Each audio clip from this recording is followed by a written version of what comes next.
Disclaimer, shout out to Godlike Mike for making the first smoke spot video, at least I think he did, I don't know. Without further ado though, let's dive in to the top 10 underrated smoke spots in Dark Souls. From the Undead Asylum to the first hookah hotbox of Gwyn, we will be going over every, in my opinion, underrated smoke spots in Dark Souls 1. If you like videos like this in the future, subscribe and like the video. I will be doing other games later on when I get content ready, but other than that, let's start it off with number 10. Yes, starting off at number 10, we have the Undead Asylum. The land of Lordran is amazing, yet so far, due to a big crow getting pissed at you for hotboxing his whip, and you giving him a 1-star in Uber because he kicked you out and made you walk back. Despite his shitty Honda taking him nowhere except Goff's fat arrow tip, we're stuck here fighting off one of the 3 Asylum demons, and I say one of the 3 because the one you first see behind the bars will be encountered later. All the more this area has probably broken a lot of players' controllers back when Dark Souls just came out, and although I was not one of those unlucky few, I can tell exactly where these players would take a quick rip of that sweet purple blossom to do a dropping plunge attack on Big Fatty. And right before the fog gate is this gorgeous view of nothing but pure low-resolution mountains and a cozy wall to hold all your rolling necessities. Just make sure the wind doesn't blow any off of the mountain. Remember, you start with Purple Blossom, and you gotta beat the boss to get more. Now let's get into Lordran. At number 9, we have the Valley of Drakes. These drakes. This canyon has a thin ledge, making traversing be a bit tedious, as there are lightning drakes crawling on one of the sides along with a rotting dragon on a ledge just minding his own business. He's cool, but these guys aren't. Once the area is cleared out of foe, you may get lost here, especially trying to figure out how to open the door on the other side of the bridge. This is where most players find the red tier stone ring, and man, this place alone has some view. The tower, the bridge, and the ledge you can just chill out by. I guarantee the top of the tower is where we be getting that fire ember and rip clouds over the hoarding drakes below. Next up at number 8, we have the Duke's Archive. I know Godlike Mike did the Duke's Archive, but I don't think he fully admired the view it has. This ledge has a view I wish I could see before I die, and this area makes it feel like we were kind of squared off, but it does look cool. The field of very scarce trees before the Crystal Caves has a bit of an old RPG theme to it. You know, the games where it's D&D, but it has Bare Bones land. Well, this specific area kind of feels like that. Overall, good spot to get faded before heading into the Storm of Seath. Now we're at number 7, and fellas, hold back those tears. Sif's Arena. A place that just holds a grudge against my heart. The moment players were realizing that they were not the good guy, they were doing the wrong, the stress and PTSD I had when I first fought Sif blind and saw him limp made me damn near fucking cry. With all that depression rushing through and putting down such a good boy, we just have to smoke one up for our boy Sif. Nothing more, nothing less. Rest in peace. Next up at number 6, we have the Taurus Demon Bridge. A classic boss fight, residing you into climbing a ladder and plunging him from the tower. My second fight with this guy in my total hours of Dark Souls on Xbox, I rolled off to the side and he basically just fell. The clip is long gone, but this is definitely where the player would get a sense of ego boost for fighting their second big boss after the Asylum Demon. The view up here is beautiful, and along with who awaits you at the other side is another beautiful view, Solaire. Now this spot is where your journey begins. 100% jolly cooperation and message writing. Praise the like button. And the subscribe while you're at it.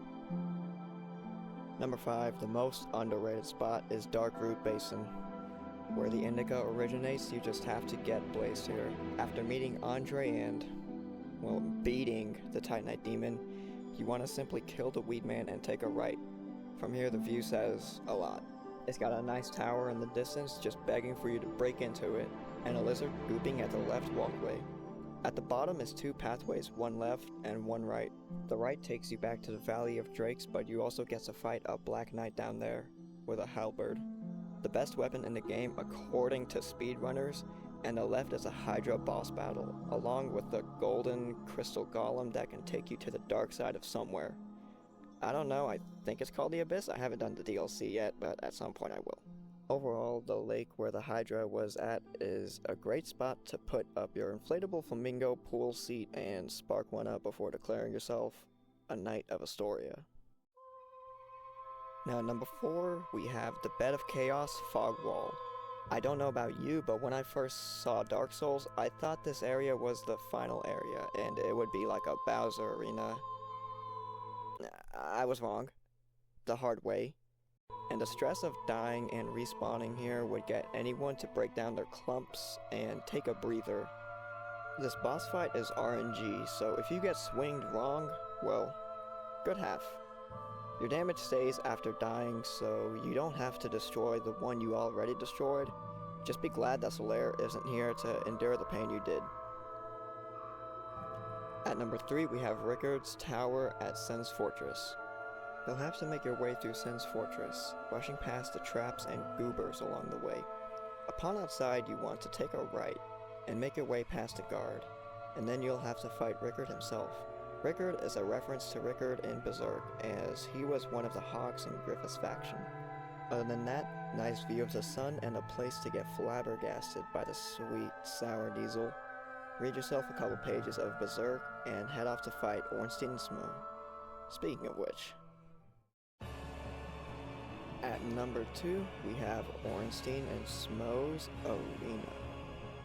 This arena is the icon of this fight, along with the two main men, Executioner Smo and Dragon Slayer Ornstein. Some may win this fight first try after fighting them countless times. Others may die for an hour straight or longer, but after the battle between the three, Smo, Ornstein, and your sanity, you will grab that kush like it's your medication, buddy. At the end is a great chest awaiting for you to do a simple mimic check. And all of a sudden it's now 9 PM in Orlando. Everyone clocked out so they can go home and get fired up, and you just have the entire Walmart after hours to yourself. Expect resistance, and if you're here to fight Gwendolyn, expect the run back to be as long as Usain Bolt's track.